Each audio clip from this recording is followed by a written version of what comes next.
안녕하세요. 세상의 모든 돈을 복사하는 남자, 돈복남입니다.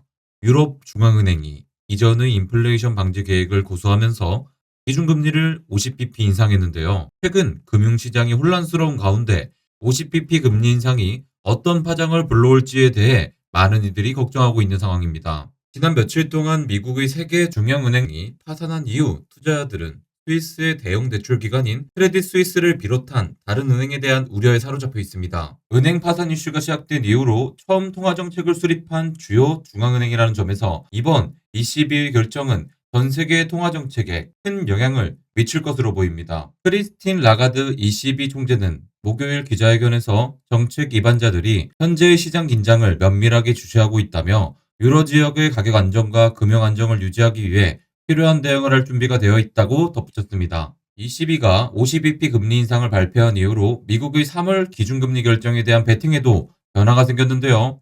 은행 파산이 시작된 이후로 3월에는 금리 인상이 없다는 쪽과 25bp 인상이 있을 거라는 판단 간에 우열을 가리기 힘든 상태였습니다. 현재는 25bp 인상 쪽에 무게가 실리고 있는 모습을 보여주고 있죠. 하지만 금리 결정과 상관없이 다른 영역에서 중요한 변화가 생기고 있다고 어제 말씀드렸는데요. 그건 바로 미국 연준의 유동성 공급이죠. 어제도 설명드렸던 내용입니다. 최근의 데이터를 보면 미국 재무부에서 운영자금 조달을 위해 일반 계정에서 자금을 인출하고 있으며 연준도 영래포에서 자금을 빼고 있다는 것을 알 수 있습니다. 즉, 미국 내에서 현금의 유동성이 올라가고 있다는 것이죠. 그리고 시장 상황을 완전히 뒤집을 수 있는 새로운 뉴스도 있습니다. JP모건에 따르면 이번에 공개된 연준의 긴급 대출 프로그램은 미국 은행의 시스템에 최대 2조 달러의 자금을 투입하여 유동성 경색을 완화할 예정입니다. 전문가들의 분석에 따르면 가장 큰 은행들이 이 프로그램을 사용할 것 같지는 않지만 예상되는 최대 사용량은 2조 달러에 가깝고요. 이는 미국 5대 은행을 제외한 미국 은행이 보유한 채권가의 액면가이죠. 미국 은행 시스템에는 여전히 3조 달러의 준비금이 있지만 그중 상당 부분을 대형은행에 보유하고 있습니다. 그렇기에 중형은행들의 사정은 그렇게 좋지 않다고 볼 수 있죠. 연준의 양적 긴축과 은행 예금에서 MMF로의 전환을 유도하는 금리 인상으로 인해 유동성이 매우 타이트해졌기 때문인데요. 연준이 뱅크텀 펀딩 프로그램이라고 이름을 붙였고 줄여서 BTFP라 부르는 지원 프로그램을 긴급 발표한 것이 바로 그런 이유 때문입니다. 이 프로그램의 내용을 간단히 요약하자면 미국채, 주택, 모기지 채권 등 적정 자산을 가진 금융기관에 대해 해당 자산을 담보로 필요시 최대 1년간의 단기 대출을 해준다는 내용인데요. 이 중에서 가장 중요한 부분은 국채 등 담보 자산의 가치를 시장가가 아닌 액면가로 쳐주겠다는 건데요. 큰 손실이 난 상태에 물려있는 국채 등을 팔지 않고 이것을 연준에 담보로 제공하고 필요시에 뱅크런 등 단기 유동성 위험을 벗어날 대출을 액면가 담보로 받을 수 있도록 하는 점이 가장 중요한 포인트입니다. 투자자들 입장에서 놓치지 말아야 할 것은 이러한 프로그램이 결국 시장에 유동성을 공급한다는 건데요. 2조 달러면 하나로 무려 2,602조입니다. 물론 2조 달러가 모두 쓰이지는 않겠지만 그중 일부만 시장에 풀린다고 해도 어마어마한 액수이면 틀림이 없습니다. 인도 최대 암호화폐 거래소인 비트 BNS의 CEO인 바우라브는 2조 달러 규모의 유동성 주입의 영향에 대한 질문에 긍정적이라고 말하며 이런 설명을 덧붙였습니다. 하지만 현재 높은 금리로 인해 그 효과는 상쇄될 수 있습니다. 지금은 무이자 시나리오가 아닙니다. 3월에 FOMC 회의가 있기 때문에 금리 인상이 없이 이번 프로그램이 결합된다면 당연히 엄청난 효과가 있을 것입니다.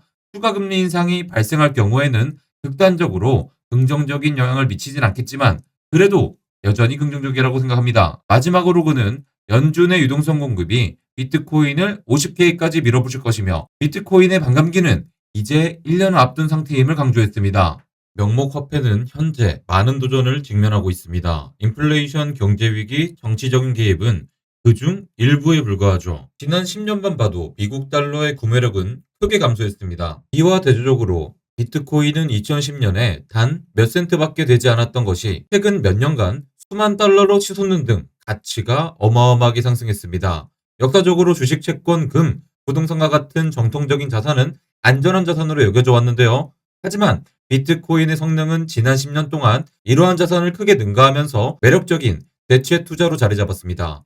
전 세계가 점점 더 비트코인의 잠재력을 인식함에 따라 비트코인의 가치와 투자 개념을 재정의하게 된 것인데요.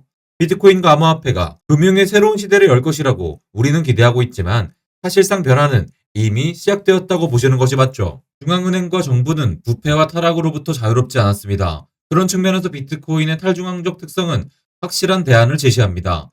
기존의 어떤 시스템도 부정직한 참여자로부터 면역이 되지 않았지만 비트코인의 분산 구조는 부패의 가능성을 크게 줄여주기 때문이죠.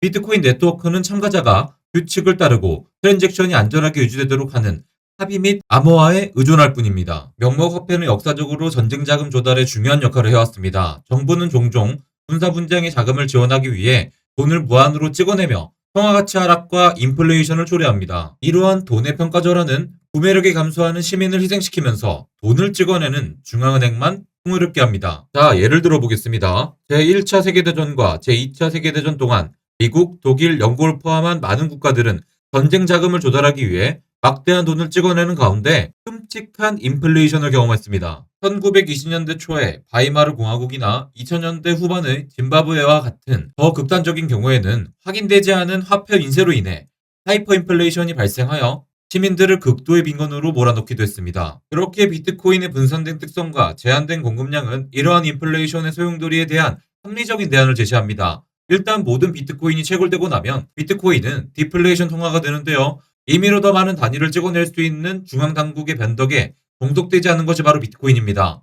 국가들이 더 많은 돈을 찍어낼수록 비트코인 하나의 상대적 가치는 점점 더 올라갈 수밖에 없는 구조죠. 하지만 그런 장점들이 아무리 많다고 해도 비트코인이 가는 길은 결코 순탄하지만은 않을 것입니다. 비트코인의 잠재력에도 불구하고 중앙은행과 정부는 비트코인의 채택을 억제하기 위해 다양한 시도를 할 것이기 때문이죠. 각종 규제와 제한이 있을 거고요. 지금도 이미 비트코인은 그런 공격을 받고 있습니다. 하지만 그들은 중앙화된 거래소를 규제할 수 있을 뿐이며 비트코인 자체에 대한 공격은 할 수 없습니다. 그렇기에 점점 더 많은 이들이 비트코인의 가치를 알아볼수록 비트코인은 계속해서 성장할 수 있다고 볼 수 있는 것이죠. 그런 가운데 많은 정부들은 중앙은행이 통제하는 디지털 통화인 CBDC를 준비하고 있으며 이미 출시를 한 국가들도 있습니다.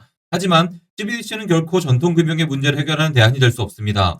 CBDC는 이전에 존재 않았던 형태로 중앙정부의 통제력을 극도로 끌어올리는 구조이기 때문에 탈중앙화를 지향하는 비트코인과 정확히 반대에 있다고 보시면 됩니다. 비트코인의 제한된 공급량과 검열에 대한 저항은 비트코인을 귀중한 자산으로 만듭니다. 분산된 특성과 암호화폐가 제공하는 보안성을 통해 사용자는 간섭 없이 자유롭게 비트코인을 거래할 수 있습니다. 이미 많은 이들에게 비트코인은 통화 그 이상의 가치를 지니고 있습니다. 비트코인 맥시멀리스트들이 존재하는 것은 비트코인은 그 자체로 자유의 표현이라는 가치를 지니기 때문입니다. 글로벌 금융 환경이 점점 더 복잡해짐에 따라 그 안에서의 비트코인의 역할이 점점 더 중요해지고 있죠. 비트코인은 이미 수많은 공격을 받아왔지만 대다수의 이들이 회의적으로 바라보는 상황 속에서도 살아남고 또 살아남았습니다. 과연 앞으로도 비트코인은 계속해서 살아남고 성장할 수 있을까요? 비트코인의 현재와 미래를 이해하기 위해서는 단순히 비트코인을 투기성 자산으로 생각해서는 안 될 것입니다. 비트코인이 무엇을 위해 세상에 태어났는지, 비트코인이 어떤 문제를 해결하려고 하는지 곰곰이 생각해 보시길 바랄게요. 금융 시스템이 인플레이션의 문제를 스스로 해결할 수 있다면 비트코인은 존재 가치를 잃게 되겠지만 과연 현존하는 금융 시스템이 스스로 회복이 가능할까요? 정부 관료와 경제 전문가들조차도 이 부분에 대해서 긍정적으로 대답할 수 있는 사람은 없습니다. 각국이 돈을 계속해서 찍어내는 것은 그렇게 하지 않고는 버틸 수 없는 시스템을 타고났기 때문이죠. 현재 전 세계의 경제는 빚으로 돌아가고 있고 빚의 규모는 멈추지 않고 커져가고 있습니다. 미래에 어떤 일이 벌어질지에 대해서는 신경 쓰지 않고 일단 달리고 보는 폭주기관차 같은 상태이죠. 이러한 문제의식을 바탕으로 비트코인의 가치를 고민해보는 시간을 좀 가져보시길 바랍니다. 그러면 급변하는 시장 속에서 마음의 안정을 찾을 수 있을 거라고 생각합니다. 이번에도 연준이 무제한으로 돈을 찍어 한 번 더 상승 사이클을 만들어준다면 저는 제가 가진 시드를 10배, 100배 복사할 것입니다.